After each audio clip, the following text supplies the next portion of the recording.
The belt whistled through the air before Zelda Tucker could even finish her sentence about women deserving the right to vote. And the crack against her shoulder blade sent her stumbling forward into the kitchen table of their small ranch house outside Kingman, Arizona.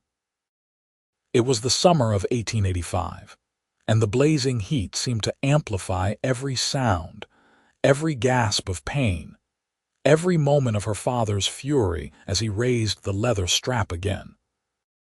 Her mother had died 3 years prior, leaving Zelda alone with a man whose anger had grown more vicious with each passing season, especially when his 20-year-old daughter dared to express opinions he deemed unsuitable for a woman. The second strike landed across her back, and she bit down on her lip hard enough to taste copper, refusing to give him the satisfaction of hearing her cry out.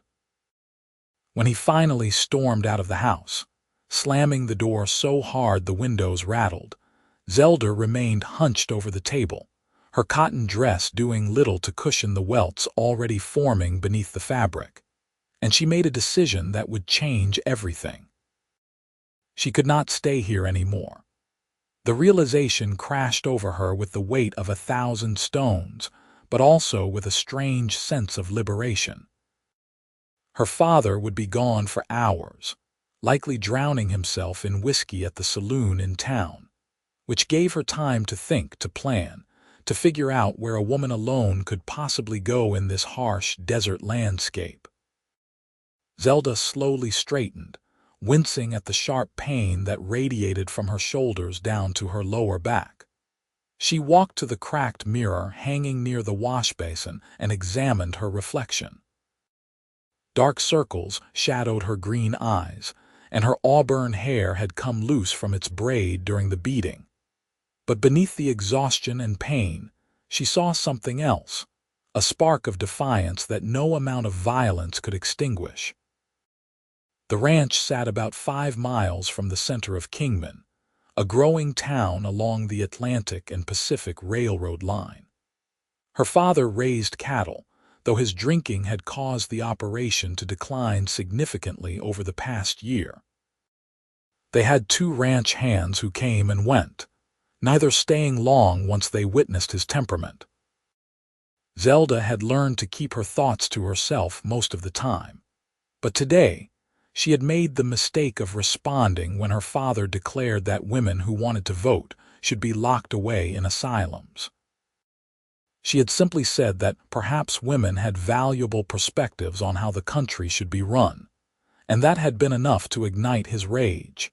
She changed into a fresh dress, moving carefully to avoid aggravating her injuries. Then she packed a small bag with her few possessions, a change of clothes, her mother's locket, the little money she had saved from selling eggs in town, and a photograph of her mother taken shortly before she died. Zelda knew she could not leave immediately, not in broad daylight when her father might return unexpectedly. She would wait until nightfall, then make her way toward town on foot. Beyond that, her plans remained uncertain, but anything had to be better than living in fear of the next beating. The hours crawled by with agonizing slowness. Zelda went through the motions of preparing supper, knowing her father would expect food waiting when he returned. She forced herself to eat a little bread and cheese, understanding she would need her strength. As the sun began its descent toward the distant mountains, painting the sky in shades of orange and purple, she heard the sound of a horse approaching. Her stomach clenched, but when she looked out the window, she saw it was not her father. Instead, a stranger rode up to the house, a tall man in dusty trail clothes astride a paint horse. Zelda stepped onto the porch, her hand instinctively moving to her bruised shoulder. The rider dismounted with fluid grace, removing his hat to reveal dark hair and striking features. His eyes, a deep brown that seemed almost black in the fading light, assessed her with an intensity that made her breath catch. "Evening, miss," he said, his voice carrying a slight drawl that marked him as someone who had spent considerable time in Texas. Name's Ethan Dalton. My horse threw a shoe about a mile back, and I was hoping I might be able to purchase a replacement if you have any to spare. I am heading into Kingman, but I would rather not lame my horse getting there. Zelda glanced at the barn where her father kept various supplies. We might have something that would work. Let me look. She started down the porch steps, then swayed slightly as a wave of dizziness washed over her.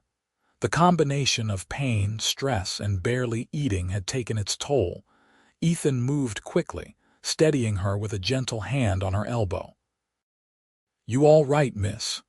His eyes narrowed as he took in her pale complexion, the tightness around her mouth that spoke of suppressed pain. "You are hurt." "I am fine," Zelda said automatically, the lie she had told countless times before. But something in his expression, a genuine concern unmarred by judgment, made her voice waver. She pulled away gently. "The horseshoes are in the barn. Follow me." The barn was dim and smelled of hay and leather. Zelda located the box of horseshoes and held it out to Ethan, who selected one and examined it carefully. "This will do nicely. What do I owe you?" $2, Zelda said, naming a fair price. She needed every cent she could gather. Ethan reached into his pocket and extracted the coins, pressing them into her palm. His fingers were calloused from years of ranch work, but his touch was surprisingly gentle. "Miss, I do not mean to overstep, but you are moving like someone who has been hurt badly. If you are in some kind of trouble, I might be able to help." Zelda wanted to laugh at the absurdity of a complete stranger offering assistance when no one else in her life had ever cared enough to intervene. "Why would you help me? You do not even know me." "Because helping people is the right thing to do," Ethan replied simply. "I have a sister back in Texas. If she were in trouble, I would hope someone would offer her aid." He paused, studying her face in the dim light filtering through the barn walls. "Did someone hurt you?" The directness of the question caught her off guard. Most people in Kingman knew about her father's temper but looked the other way, following the unspoken rule that a man's behavior in his own home was his business alone. "My father," she heard herself say, the words escaping before she could stop them. "He does not appreciate when I speak my mind." Ethan's jaw tightened, and something fierce flashed in his dark eyes. "He beat you for having an opinion." "For saying women should have the right to vote," Zelda clarified, then wondered why she was telling this stranger such personal details. Perhaps it was because she knew she would be leaving soon anyway, or perhaps it was the genuine outrage she saw on his face, anger directed not at her but at the injustice of her situation. "Where is he now?" Ethan asked. "In town. Drinking. He will be back later tonight, probably." Zelda straightened her shoulders despite the pain. "I am leaving. Tonight I have some money saved and I plan to take the stage out of Kingman as soon as I can." "Where will you go?" She had not thought that far ahead. "I do not know. Somewhere I can find work. Somewhere he will not find me." Ethan was quiet for a long moment, his expression thoughtful. Then he said something that would alter the course of both their lives. "I am taking a herd of horses to a ranch near Prescott. It is about 100 miles north of here. The ranch owner's wife is looking for help with their household, someone who can cook and manage things while she recovers from a difficult childbirth. The pay is decent, and they are good people. I could take you there, if you are willing to trust a stranger." Zelda stared at him, searching for signs of deception or ulterior motives, but found only sincerity. "Why would you do this? You do not know anything about me." "I know you are brave enough to stand up for what you believe in, even when it costs you," Ethan said quietly. "I know you are trying to escape a bad situation. That is enough for me." He took a step closer, and in the golden light slanting through the barn, his features softened. "Your voice should be safe, miss. Your thoughts, your opinions, they matter." Any man who would beat you for speaking your mind is not worthy of being called a father or even a man. The words struck something deep inside Zelda, a place that had been wounded and ignored for so long she had almost forgotten it existed. Her eyes burned with unshed tears, but she blinked them back. "I do not even know you, Mr. Dalton." "Then get to know me on the trail," he replied. "I promise you I am no threat to you. I am just someone who believes in doing right by people, especially when they have been done wrong." Zelda made her decision in that moment, standing in her father's barn with a stranger who had shown her more kindness in 10 minutes than her father had in years. "All right, I will go with you, but we need to leave soon before he returns." "Can you ride?" Ethan asked. "Yes. We have 2 horses besides my father's. He will not notice one missing until morning, and by then we will be long gone." They moved quickly after that. Zelda retrieved her packed bag from the house while Ethan saddled a sturdy mare from the small stable. She left a note on the kitchen table, brief and to the point, telling her father she was leaving and not to look for her. She did not owe him more than that. As she stepped out of the house for what she knew would be the last time, she felt no regret, only a strange mixture of fear and anticipation. Ethan had finished saddling both horses and was securing his replaced shoe. He looked up as she approached, his expression gentle. "Ready as I will ever be." He helped her mount, his hands steadying but never lingering inappropriately, and then swung up onto his paint horse. "We will ride through the night to put distance between us and here. There is a place about 20 miles north where we can rest come morning. Can you manage that?" "I can manage," Zelda assured him, though her back ached and her shoulder throbbed. She would endure far worse than physical pain if it meant freedom. They rode out as the last light faded from the sky, heading north into the vast Arizona darkness. The desert stretched around them, dotted with sagebrush and creosote, and overhead the stars emerged in breathtaking multitudes. Ethan set a steady pace, not too fast but consistent, and he checked on her frequently without being overbearing about it. They spoke little during those first hours, saving their breath for riding, but Zelda found the silence companionable rather than awkward. Around midnight, Ethan called for a brief rest to water the horses at a small creek. Zelda dismounted stiffly, her muscles protesting, and Ethan noticed immediately. "How are you holding up?" "Well enough," she said, though she knew her face probably betrayed her discomfort. He pulled a canteen from his saddlebag and handed it to her. "Drink. We have a ways to go yet before dawn." While she drank, he studied the horizon, his posture alert.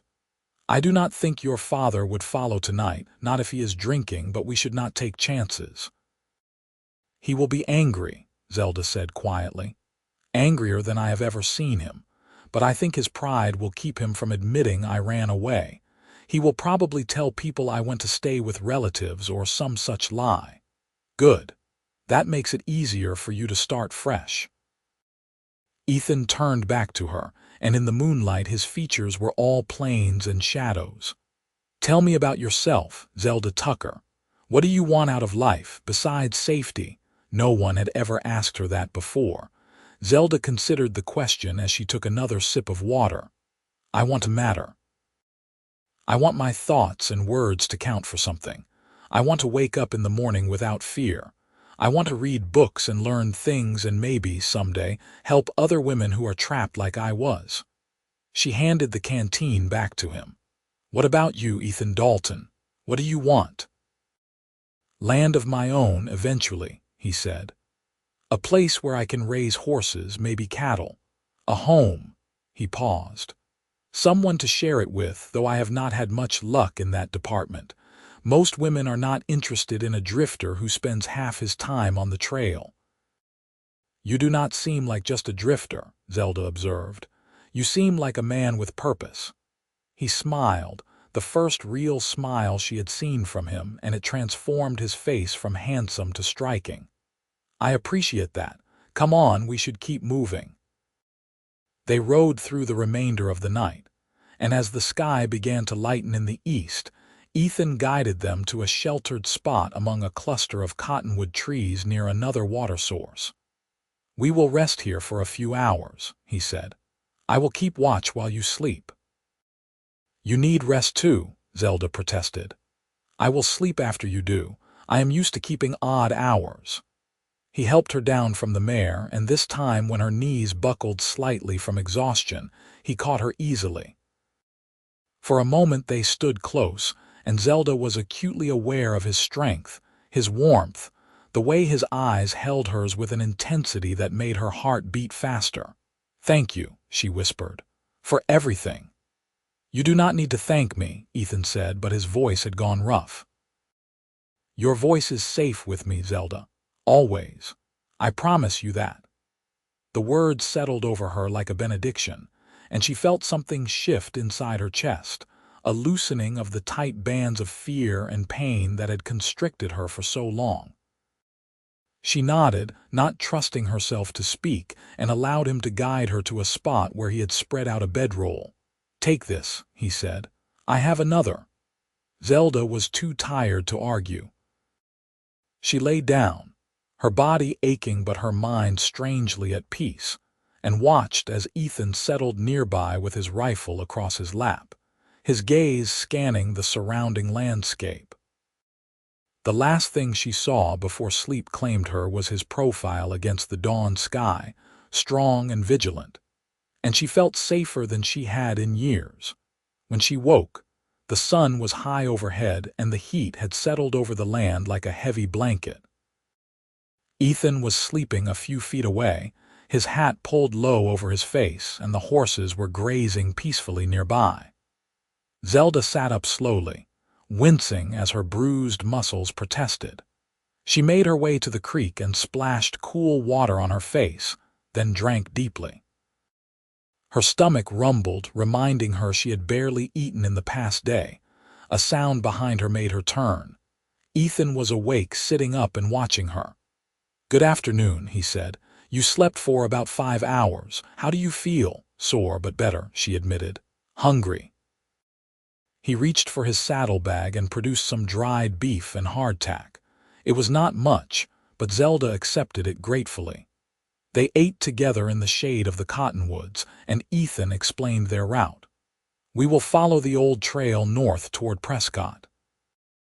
It should take us about 4 days, maybe 5 depending on conditions. I need to pick up the horses I am delivering along the way. They are at a ranch about 30 miles from here." "Tell me about the people in Prescott," Zelda said. "The ones who need help." "Jack and Sarah Montgomery." Jack runs a horse ranch, raises some of the finest quarter horses in the territory. Sarah just had their 3rd child, a difficult birth that left her weak. They have 2 boys, ages 6 and 4, and the new baby is a girl. Sarah needs someone to help with cooking, cleaning, watching the children while she recovers.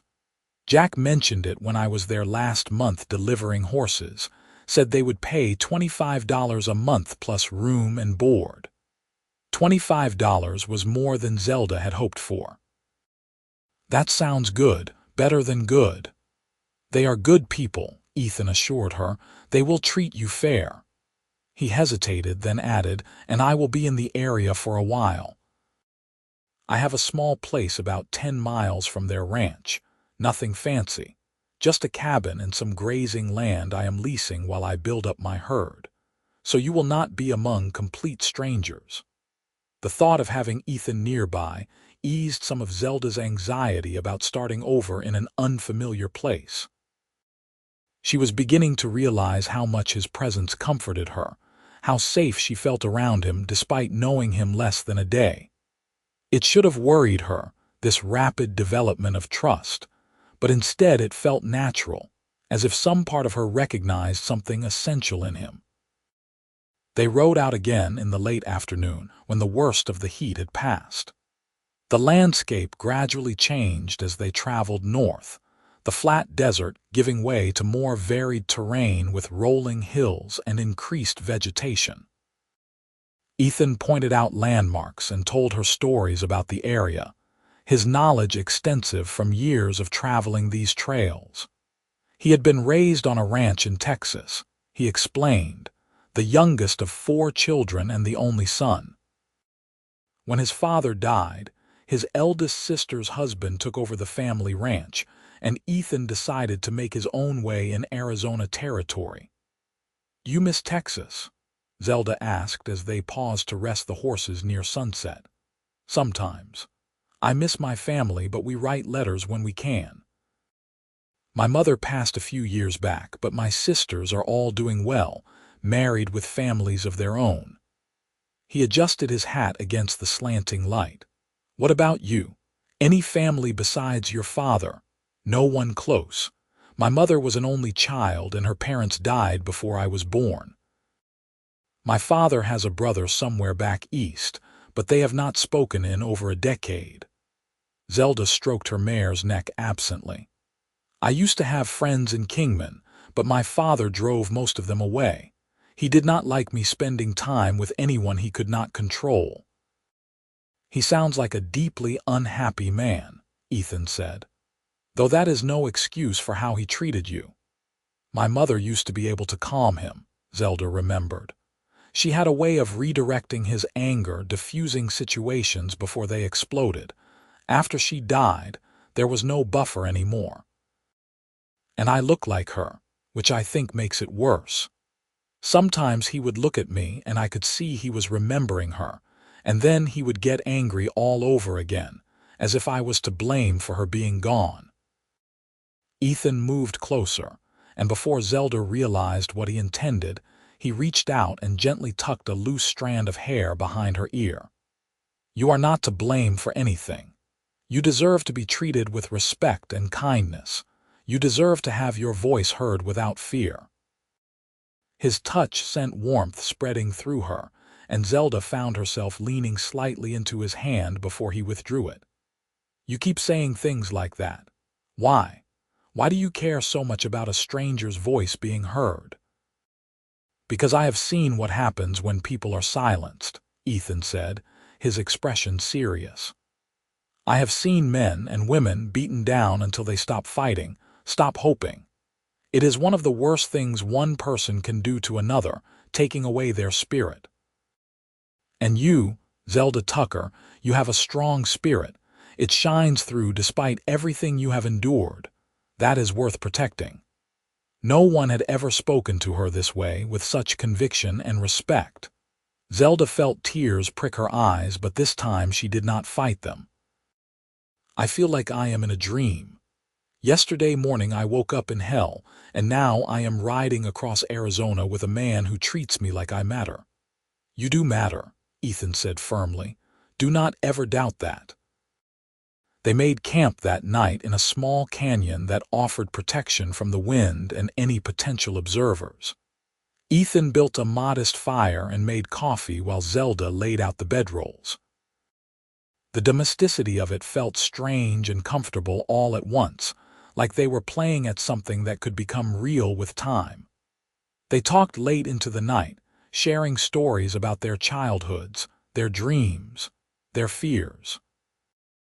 Ethan admitted he worried he would never find a woman who could accept his lifestyle, the long stretches of time on the trail, the uncertainty of building something from nothing.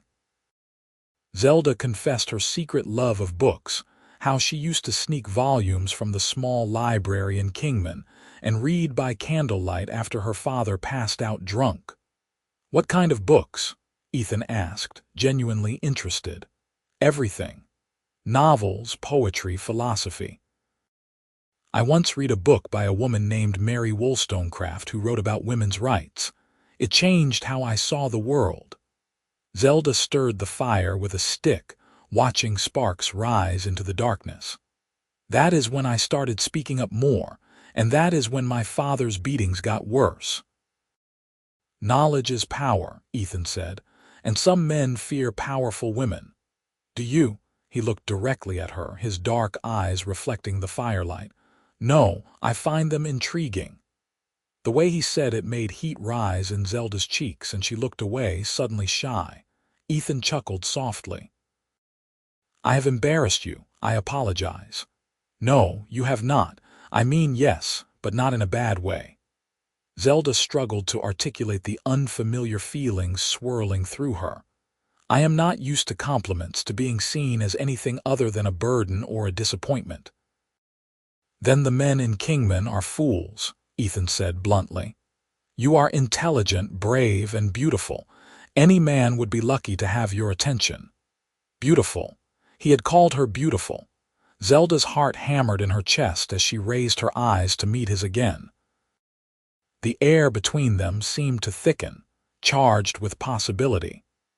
Ethan stood and moved to her side of the fire, settling beside her on the log they were using as a seat.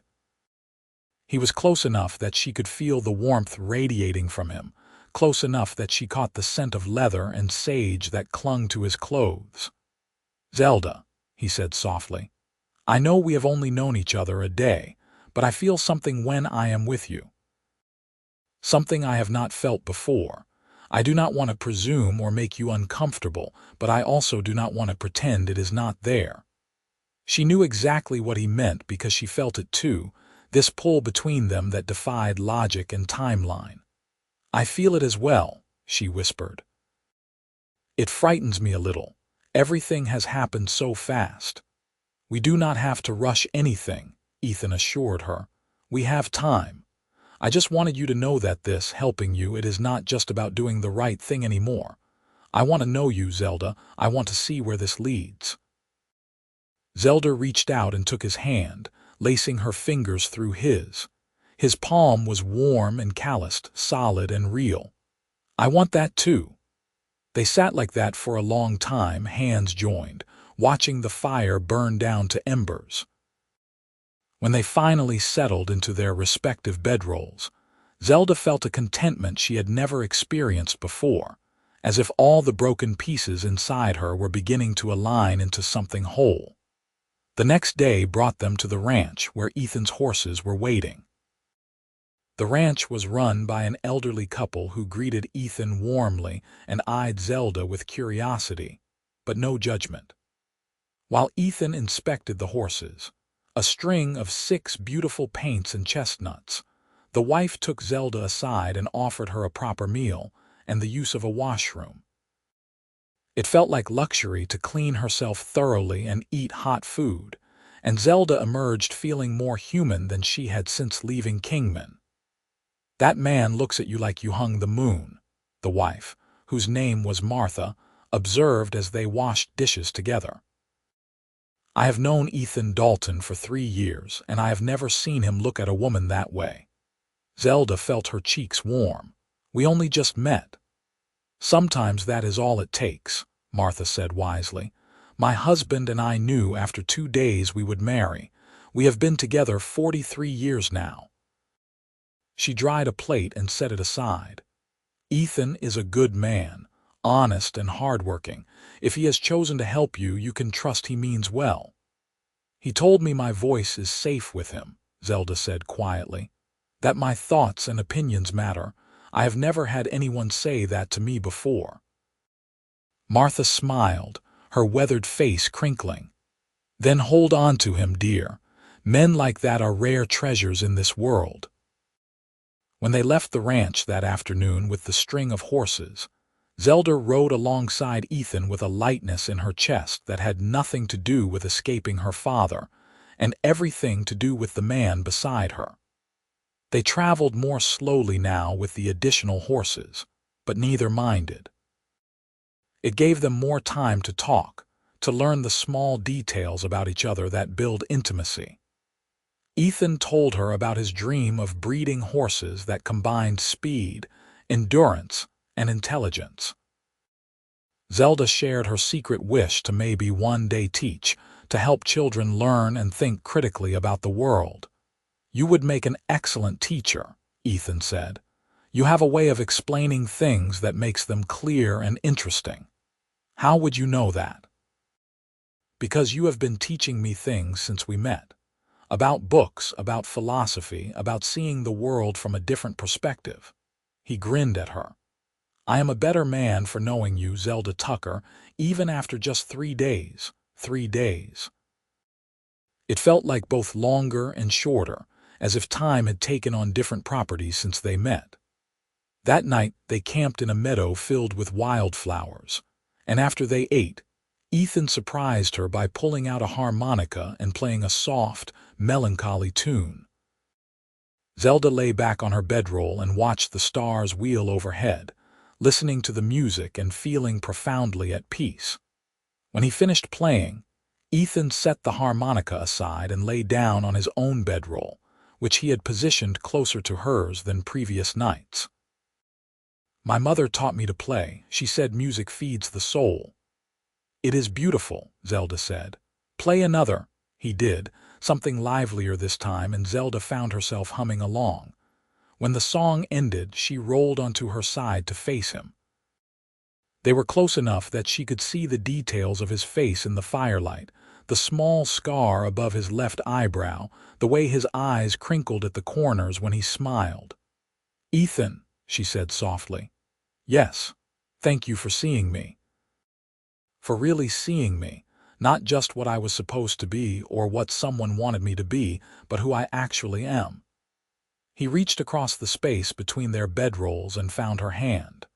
"Thank you for trusting me, for being brave enough to take a chance on a stranger." "You do not feel like a stranger anymore." "No," he agreed, his thumb tracing circles on the back of her hand. "You feel like something I have been looking for without knowing it." Zelda's breath caught at the intensity in his voice.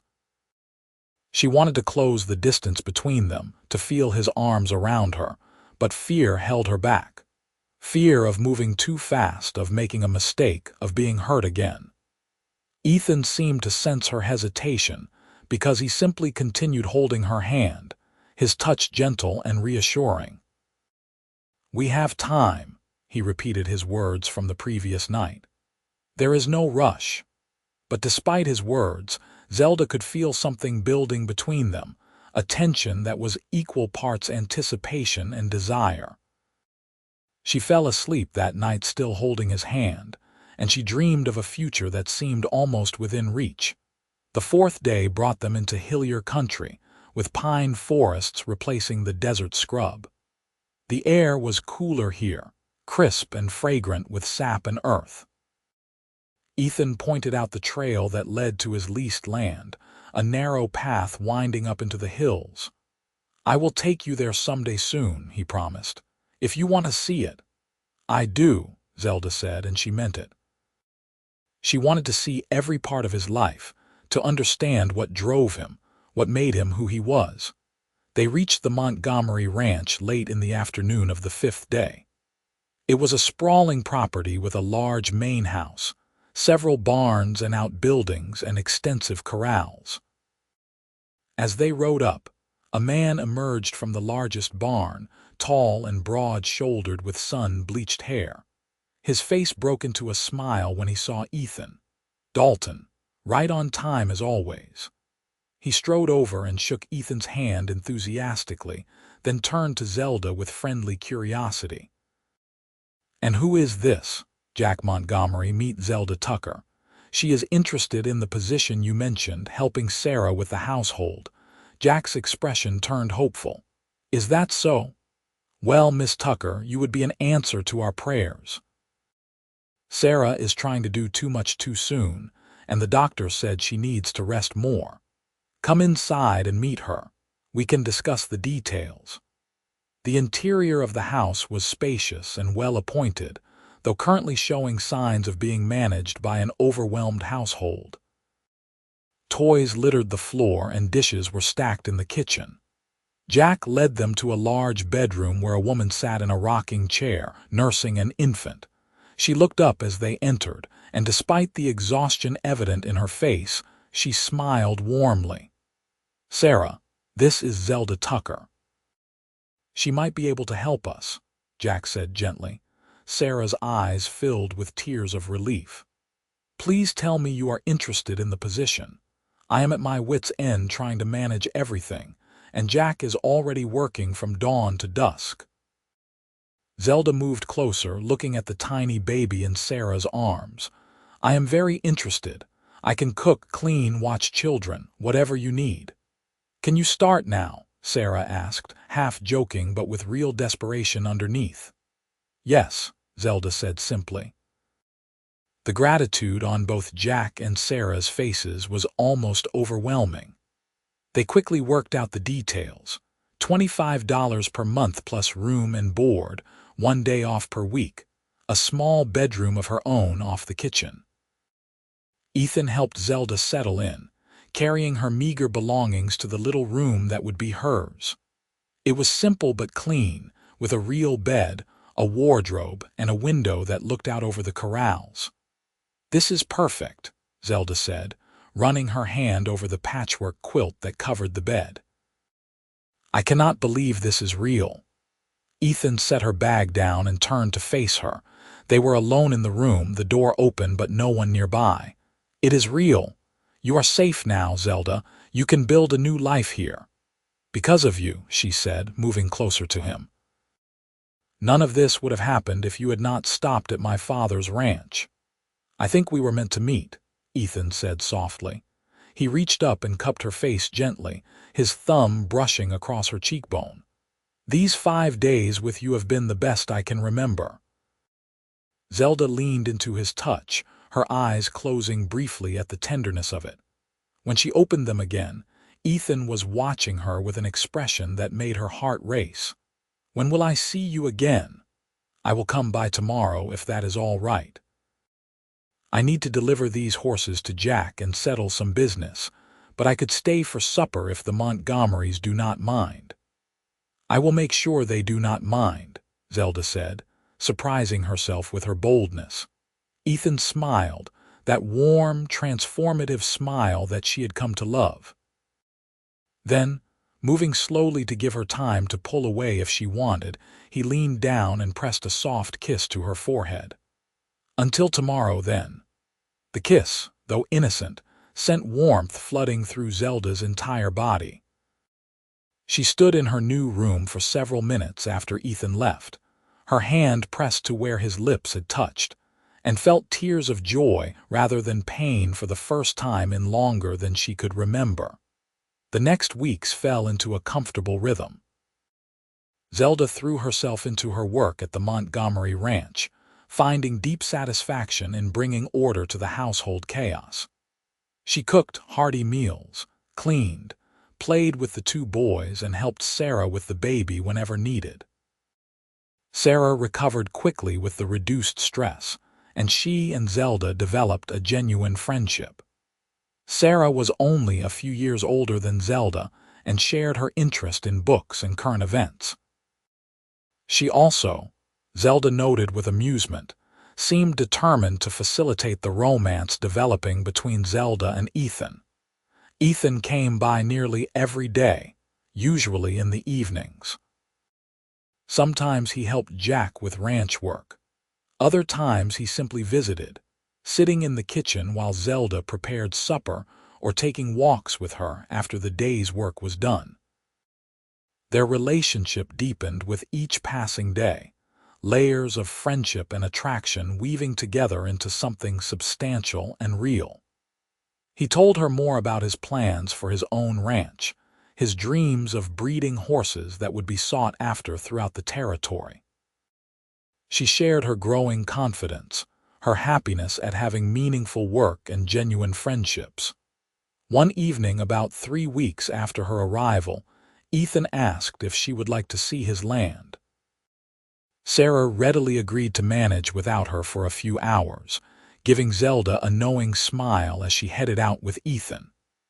They rode together through the pine forests, the summer evening cool and pleasant, until they emerged at a small valley nestled between hills.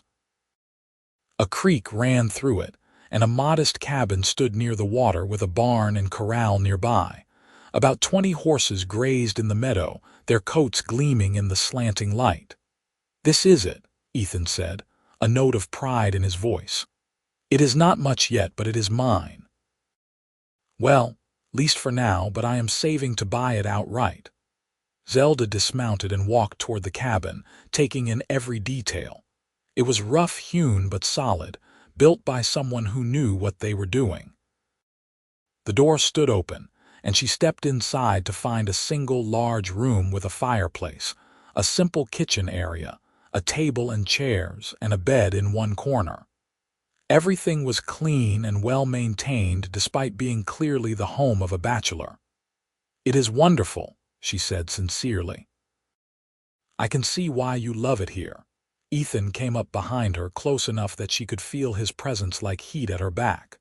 "I can see something else here too, something I have been imagining more and more." Zelda turned to face him, her heart pounding. "What? You, here with me? Making this place a real home instead of just somewhere I sleep." He took a deep breath. "I know it has only been a few weeks, but Zelda, I am in love with you. I think I started falling the moment you stood up to your father and your words showed me who you really were. Every day since then has just made me more certain." The words hung in the air between them, honest and raw. Zelda felt answering emotion swell in her chest, huge and undeniable. "I love you too," she whispered. "I did not think I could trust anyone enough to love them, but you have shown me what it means to be truly cared for, truly valued." Ethan closed the remaining distance between them and took her hands in his. "I want to marry you, Zelda. I want to build a life with you here. I know it would not be easy, ranch life never is, but I promise I will spend every day making sure you know you are loved and respected.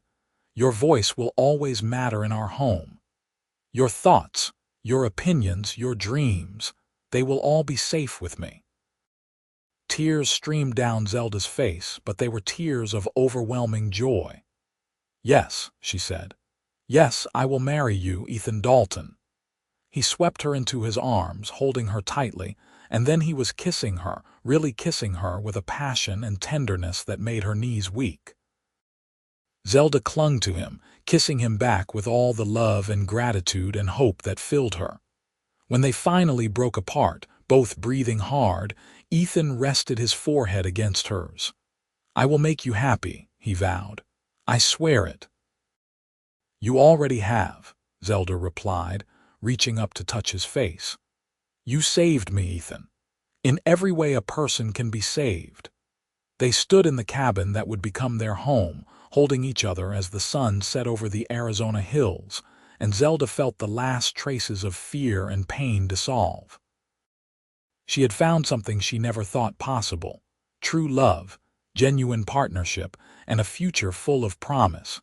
They were married 4 weeks later in a simple ceremony at the small church in Prescott. Sarah stood up as Zelda's witness, and Jack served the same role for Ethan. Zelda wore a new dress Sarah had helped her sew, pale blue with lace at the collar and cuffs. Ethan wore his best suit, looking impossibly handsome and slightly nervous as he waited for her at the altar. When the preacher pronounced them husband and wife, Ethan kissed her with such joy that everyone in attendance smiled and applauded. The celebration afterward at the Montgomery Ranch was modest but heartfelt. Neighbors and friends came to wish them well, and Zelda was struck by how quickly she had built a community here, people who cared about her and accepted her without question. As she danced with her new husband in the yard, she caught sight of Sarah watching them with satisfaction, and Zelda mouthed a silent thank you to the woman who had become such a dear friend. When the evening wound down, Ethan helped Zelda onto his horse, and they rode together to the cabin in the hills to their home. Inside, Ethan had prepared everything: fresh flowers on the table, clean linens on the bed, a fire crackling in the hearth despite the summer warmth. They came together that night with tenderness and passion, and Zelda discovered yet another way that love could heal and transform. In Ethan's arms, she felt cherished and desired and completely safe, all the things she had been denied for so long. The months that followed were busy and fulfilling. Zelda threw herself into making their cabin a true home, sewing curtains, planting a garden, learning the rhythms of ranch life. She helped Ethan with the horses, discovering she had a natural talent for working with the animals. Together, they began training the younger horses, developing a reputation for quality stock. Word spread, and buyers started coming from throughout the territory to see the Dalton horses. In the evenings, they would sit together on the porch Ethan built, watching the sunset and talking about their days, their plans, their dreams. Ethan encouraged Zelda to continue reading and learning, sometimes bringing her books from Prescott. They discussed politics, philosophy, art, everything Zelda had been forbidden to speak about in her father's house. True to his word, Ethan valued her voice, sought her opinions, respected her thoughts. They made decisions together as equal partners, and Zelda flourished under this treatment. She also maintained her friendship with Sarah, visiting the Montgomery Ranch weekly and helping when needed. Sarah's daughter was growing beautifully, and the boys adored Zelda, always begging her to tell them stories. During these visits, Zelda and Sarah would talk about the issue of women's suffrage, both of them following the news about the growing movement. Jack and Ethan, to their credit, supported their wives' interests, often joining in the discussions with thoughtful contributions. Winter came, bringing snow to the high country, and Zelda experienced her first Christmas as a married woman. Ethan surprised her with a beautiful leather-bound journal, telling her she should write down her thoughts and experiences. "Maybe someday other women will want to read about how you escaped and built a new life," he said. "Your story could give them hope." Zelda was deeply touched by the gift and began writing regularly. She found the process cathartic, a way of processing everything that had happened and everything she had gained. She wrote about her father without bitterness, simply recording the truth of her experience. She wrote about meeting Ethan, about their journey north, about falling in love and building a life together. She wrote about her hopes for the future, both personal and for the world at large. Spring arrived with wildflowers carpeting the valley, and Zelda discovered she was pregnant. The news filled both her and Ethan with joy and some trepidation. They were still young, still building their ranch, but they wanted a family and agreed they would face the challenges together. Sarah became an invaluable source of advice and support, helping Zelda navigate the physical and emotional aspects of pregnancy. Ethan was attentive and protective without being overbearing, making sure Zelda did not overwork herself, but respecting her need to remain active and useful. He talked to her growing belly, telling their child about the horses and the land and how much they were already loved. Zelda would watch him during these moments, her heart so full it seemed impossible it could hold more. Their son was born in early December, delivered by the doctor from Prescott with Sarah assisting. The birth was long but uncomplicated, and when Ethan finally got to hold his son, Zelda saw tears streaming down his face. They named him Edward after Ethan's father, and he was perfect, with dark hair like his father and green eyes like his mother. Parenthood brought new challenges and joys. Ethan proved to be a devoted father, waking with Zelda for nighttime feedings, changing diapers without complaint, spending hours simply holding and talking to Edward. Zelda found depths of love she had not known possible, both for her son and for her husband, whose tenderness with their child made her fall even more deeply in love with him. The ranch continued to prosper. By Edward's first birthday, Ethan had saved enough to purchase the land outright. The day he signed the deed, he came home and swept Zelda into his arms, spinning her around until they were both dizzy and laughing. "It is ours," he said, "truly ours. This land, this home, this life we have built." "Our life," Zelda corrected, kissing him soundly. "We built it together." That evening, after Edward was asleep, they sat on their porch and made plans for the future. They would expand the barn, increase their herd, maybe hire some help. Zelda mentioned her lingering dream of teaching, and Ethan immediately supported the idea. "You could start a small school right here," he suggested. "There are enough children in the area who could benefit from a good teacher. We could convert the barn's loft into a classroom." The idea took root, and over the next year it became reality. Zelda started teaching a handful of children from neighboring ranches, holding classes 3 days a week in the converted loft. She taught reading, writing, mathematics, history, and science, but she also encouraged her students to think critically and question assumptions. She made sure the girls in her class knew their voices mattered just as much as the boys, and she taught all her students about respect and equality. Word of the school spread, and enrollment grew. Parents appreciated Zelda's dedication and her ability to make learning engaging. Some of the mothers began staying after classes, asking Zelda questions about books and current events, and soon she was holding informal discussion groups for women. These gatherings became highlights of everyone's week, spaces where women could speak freely and explore ideas without judgment. Ethan watched his wife blossom into a community leader with pride and admiration. The scared, hurting young woman he had met 6 years ago had become a confident, articulate force for good. She had not forgotten her past, it had shaped her, but it no longer defined her. She had found her voice and was using it to help others find theirs. Their family grew as well. A daughter, Emily, arrived when Edward was 3, and another son, Samuel, followed 2 years after that. The cabin was expanded to accommodate their growing family, with additional rooms added and a larger kitchen.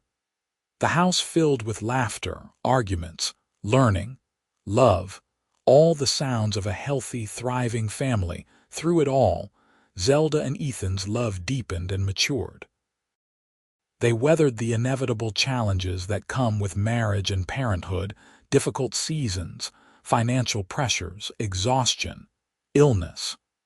But they faced everything together, always communicating, always respecting each other, always making sure the other felt heard and valued. They made it a point to have time alone together regularly, even if it was just a walk after the children were in bed or an hour talking on the porch. The years passed, marked by small triumphs and the steady accumulation of shared memories. Edward showed a talent for working with horses like his father, while Emily inherited her mother's love of books and learning. Samuel was still young but showed signs of being a combination of both parents, curious and adventurous, but also thoughtful and kind. Zelda continued her teaching, eventually establishing a proper schoolhouse on their property with Ethan's help. The school served over 30 children and became one of the best in the region. Zelda also began writing more seriously, contributing articles to newspapers about education and women's issues. Some of her pieces were controversial, but she never shied away from speaking her truth, always with Ethan's full support. One evening, about 10 years after their marriage, they were sitting on the porch after a particularly busy day. The children were finally asleep, and the summer night was warm and quiet except for the chirping of crickets. Zelda leaned against Ethan's shoulder, feeling the solid strength of him, the absolute rightness of being exactly where she was. "Do you ever think about that day we met?" she asked quietly. "All the time," Ethan replied, his arm tightening around her. "I think about how close I came to just riding past your ranch, how different our lives would be if I had not needed that horseshoe." "I think it was more than coincidence," Zelda said. "I think we were meant to find each other. I know we were." Ethan pressed a kiss to the top of her head. "You have made me happier than I ever thought possible, Zelda. Every day with you is a gift. "You saved my life," she said, not for the first time but always meaning it deeply. "You gave me freedom, safety, love. You gave me back my voice." "No," Ethan corrected gently. "You always had your voice. I just made sure you had a safe place to use it. Everything else, everything you have accomplished and become, that is all you." Zelda turned to look at him, at the face she knew as well as her own, the eyes that still looked at her with wonder and desire after a decade together. "We did it together. We built this life, this family, this home. Together. Together," Ethan agreed and kissed her with the same passion and tenderness he had shown on their wedding day. As they sat there under the stars, holding each other, Zelda thought about the young woman she had been, beaten for speaking her mind, living in fear and pain. That woman seemed like someone from another lifetime, and in a way, she was. Zelda had been reborn in the Arizona wilderness, saved not just by a good man but by her own courage to take a chance, to trust, to hope. She had found her voice and discovered it was stronger than she ever imagined. Their children grew and thrived. Edward, at 15, was already an accomplished horseman and helped his father run the ranch. Emily, at 12, announced she wanted to become a doctor, and neither Zelda nor Ethan tried to discourage her despite how unusual it would be for a woman. Samuel, at 10, showed signs of becoming a writer, constantly scribbling stories in notebooks. Zelda looked at her children and saw the future, a future where women like Emily could pursue any dream, where boys like Samuel learned from the cradle that women's voices mattered, where men like Edward understood respect and equality as basic principles. The school continued to grow, and Zelda eventually trained other teachers to help manage the increased enrollment. Women from across the territory wrote to her, thanking her for her articles, asking for advice, sharing their own stories. Zelda answered every letter, offering encouragement and support, paying forward the kindness and respect Ethan had shown her all those years ago. On their 20th anniversary, Ethan surprised Zelda with a trip to San Francisco. It was the first time either of them had been to a big city, and they spent a week exploring, attending the theater, visiting museums, eating in fine restaurants. But more than the sights, Zelda treasured the uninterrupted time with her husband, the long conversations, the romance of it all. They were not young newlyweds anymore. They bore the marks of hard work and raising children, but their love had only grown stronger and more complex with time. "I would do it all again," Ethan said one night as they stood on the balcony of their hotel room, looking out over the city lights. "Every moment, every choice, every challenge, because it all led to this, to us." "I love you," Zelda said simply. Then, now, always. They returned to Arizona refreshed and reconnected, ready to face whatever came next. The ranch had prospered under Edward's capable management during their absence, and the younger children had stayed with the Montgomerys, who reported they had been perfect guests. The years continued their steady march. Edward married a lovely young woman from Prescott who shared his love of horses. Emily did indeed go to medical school back east, one of the few women in her class, and Zelda's heart swelled with pride every time she thought about it. Samuel became a journalist, writing for newspapers in Phoenix about social issues and reform. All three children carried forward the values they had been taught: respect, equality, justice, kindness. Zelda and Ethan became grandparents multiple times over, and their home filled regularly with the chaos and joy of grandchildren. Ethan proved to be as devoted a grandfather as he had been a father, playing with the little ones, teaching them to ride, telling them stories. Zelda watched him with their grandchildren and fell in love with him all over again, seeing the same gentleness and patience he had shown her that first day they met. The school eventually became a fixture of the community, outlasting Zelda's direct involvement as other teachers took over. But her impact remained.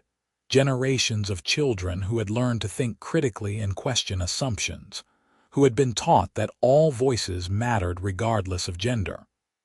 Several of her former students became teachers themselves, spreading her philosophy further. In her 60s, Zelda finally published a book, a memoir about her escape from her father and her journey to freedom and love.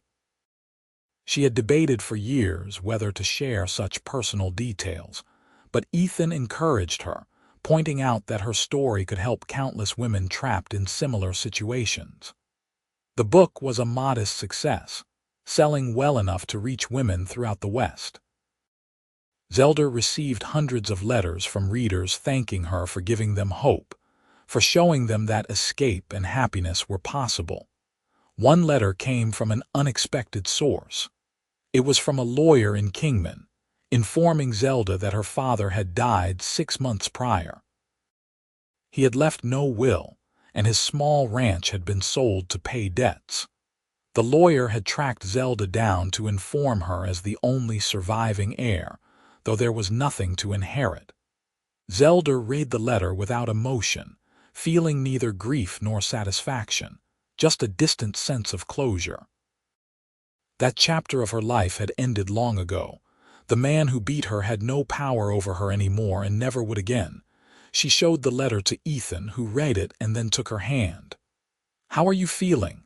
"Nothing, really. Is that wrong?" Zelda asked. "No. He lost his claim on your emotions a long time ago. You do not owe him grief." Ethan squeezed her hand gently.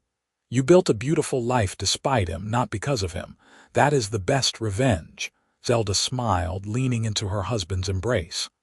"I built a beautiful life because of you. Because you saw me, valued me, loved me." "We built it together," Ethan reminded her, echoing the words they had said to each other countless times over the decades. Always together. They celebrated their 30th anniversary, surrounded by their children and grandchildren. A boisterous gathering that filled their home with noise and love. Edward gave a toast, speaking about how his parents had shown him what true partnership looked like, how they had taught him to respect and value his wife as an equal. Emily, home from her medical practice, talked about how her mother's encouragement had given her the courage to pursue an unconventional path. Samuel read a piece he had written about his parents' love story, bringing tears to everyone's eyes.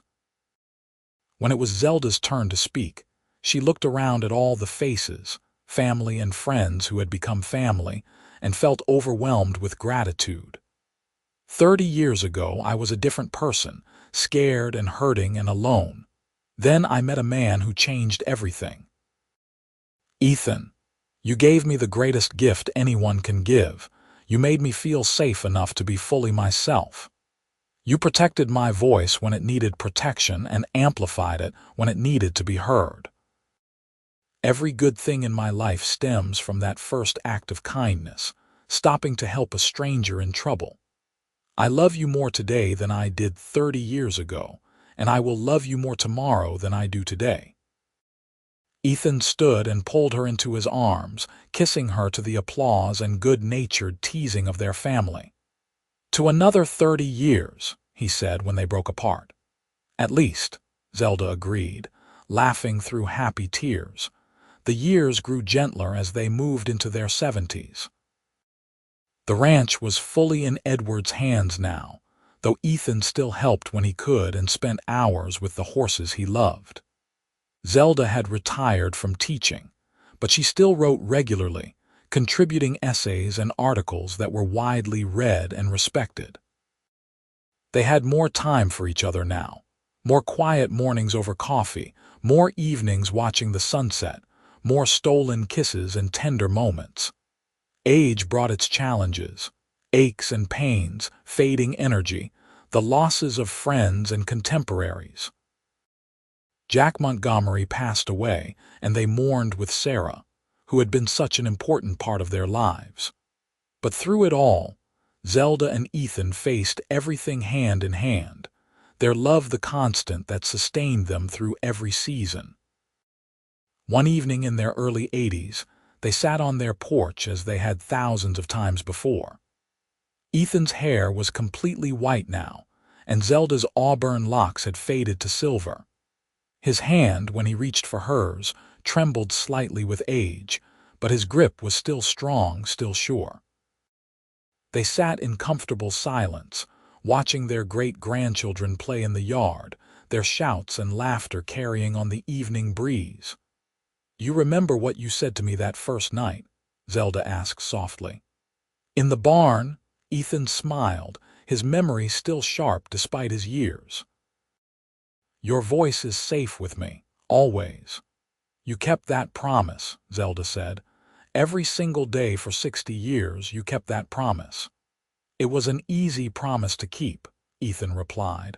"Loving you has been the easiest and best thing I ever did." Zelda squeezed his hand. These hands that had protected her, provided for her, held her through joy and sorrow. "I think we did pretty well, you and I.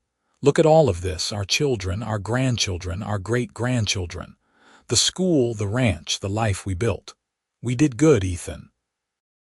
"We did," he agreed. "We did very good indeed."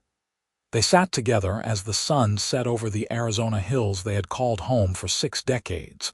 Two people who had found each other when they needed it most and had built something extraordinary from that chance encounter.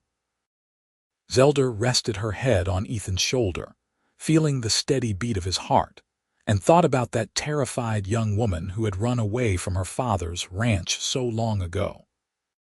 She had been looking for safety and had found so much more: love, partnership, purpose, family, a voice that echoed through generations. The evening deepened into night, stars emerging one by one in the vast sky above. Their great-grandchildren were called inside, and gradually the ranch settled into peaceful quiet. Still Zelda and Ethan sat, unwilling to break the spell of the moment, content simply to be together. "Thank you," Zelda whispered. "For what? For everything. For seeing me, for saving me, for loving me, for giving me a life beyond my wildest dreams." Ethan turned and cupped her weathered face gently, the same gesture he had made all those years ago when she was young and hurting and desperate. "Thank you for trusting me, for taking that chance, for building this life with me, for being the most remarkable woman I have ever known." They kissed, soft and sweet, a kiss that held 60 years of love and devotion and partnership. When they finally went inside to bed, they did so hand in hand, just as they had done everything in their life together. Zelda Tucker Dalton died peacefully in her sleep at the age of 87, with Ethan holding her hand. She had lived a long, full life, rich with love and accomplishment and meaning. She had escaped abuse and found freedom. She had discovered her voice and used it to change lives. She had loved deeply and been deeply loved in return. She had built a family and a legacy that would continue long after she was gone. Ethan followed her 6 months later, his children later saying he had simply decided he was ready to be with his wife again. They were buried side by side on a hill overlooking the ranch they had built together, their shared headstone bearing a simple inscription: "Together always." The school that bore Zelda's name continued to operate, teaching children the values she had held dear. The ranch remained in the family, passing to each generation along with the stories of its founders. Zelda's memoir never went out of print, continuously inspiring women to find their voices and claim their freedom. The horses bred on the Dalton Ranch were still considered among the finest in the region. But perhaps the greatest legacy was the love story itself, the tale of a cowboy who stopped to help a stranger and found the love of his life, and a young woman who was brave enough to run toward an uncertain future and discovered everything she had been searching for. Their descendants told and retold the story, how Ethan had promised Zelda her voice would always be safe with him, and had spent his entire life keeping that promise. How they had built something beautiful from pain and chance and courage. In the end, it was a story about the transformative power of love, not just romantic love, though that was certainly part of it, but also love as respect, as partnership, as seeing another person fully and valuing what you see. It was about how one act of kindness can change everything, how standing up for what is right matters, how creating a safe space for others to be themselves is perhaps the greatest gift one person can give another. The Wild West had been harsh and unforgiving in many ways, but it had also been a place where people could reinvent themselves, where two souls could find each other against all odds and build something lasting. Zelda and Ethan's story proved that even in the roughest circumstances, love could flourish and endure, that broken things could be healed, that lost voices could be found and celebrated. Their love story became legend in the small communities around Prescott, Arizona, a reminder that true love respects, protects, and empowers. That real partnership means valuing your beloved's voice as much as your own. That the best relationships are built on mutual respect and shared dreams. That sometimes the greatest adventures begin with a simple act of compassion. And somewhere in the hills of Arizona, the wind still whispers through the pines around the old Dalton Ranch, carrying echoes of laughter and love, of conversations held and promises kept, of two lives lived fully and well together always.